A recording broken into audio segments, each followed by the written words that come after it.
They say that in Europe they're a bit worried about Meloni and what will happen. Well, what will happen? The fun will be over. What will happen is that Italy will be able to defend its national interests.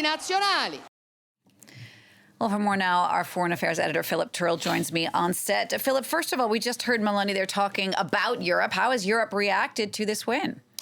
Well, there have been mixed reactions. I think that the first one is from the head of the European Commission, Ursula von der Leyen. This was a reaction that was already issued before the results came through from this election.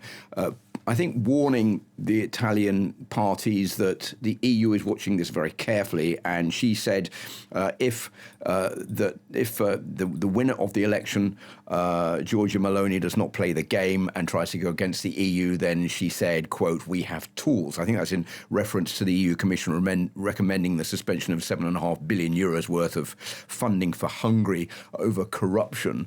And you have to remember that Italy has one of the largest debts, sovereign debts, which has been helped out by the EU over the COVID crisis. So I think they're dangling that in front of Giorgia Meloni, saying if you don't go with us as part of the EU, then you could face dire consequences for Italy afterwards. But there's been support for her from other far-right groups across the European Union, notably here in France from Marine Le Pen of the National Rally. She tweeted that congratulations to Giorgia Meloni to have stood up to the undemocratic and arrogant European Union. The far-right Vox movement in Spain has welcomed the victory, saying Europe is putting its hopes now in Italy. But Spain's foreign minister has also issued a statement warning that populist groups are never a success, saying that they just offer simplest reforms and solutions to problems that are much more complex and always fall foul of what they promise to do later on. So I think there is general concern. If we look at the victory just recently of the far right in Sweden, we have also Viktor Orban in Hungary. There is also a reticence in Poland to play the game of the European Union. So I think there is growing concern in Brussels that we're seeing a shift to the far right, and this could cause more problems in the long term. Now, Philip, we've been saying Giorgia Meloni could become Italy's first woman prime minister, but that's not the only thing that makes this election historic.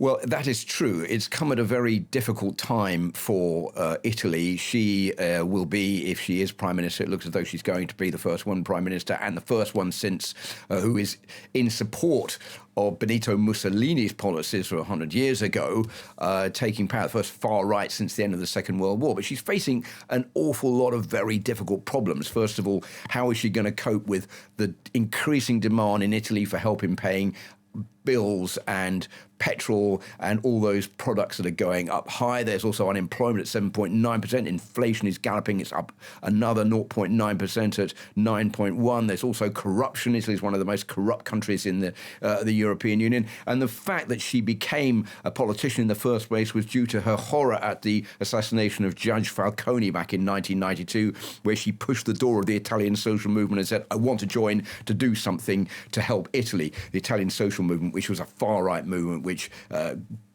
gave precedence to the policies of Mussolini back then. So is she a fascist or is she not a fascist? That is the question at the moment that we don't know the answer to.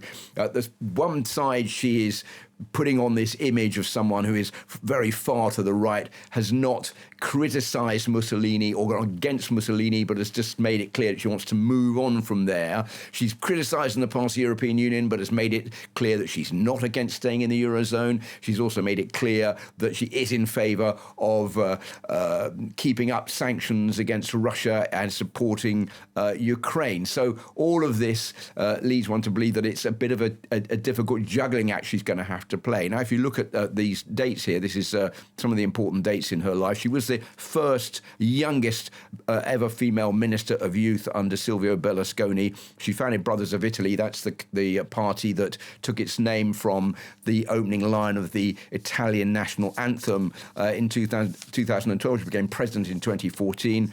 She's held the presidents of the European Conservatives and Reformist Party, and now she looks on her way to an election victory. A lot to play for and a lot of anxiety, I think, in Europe about where this is going to go. Absolutely, Philip. Thank you for that. France 24's Philip Turle.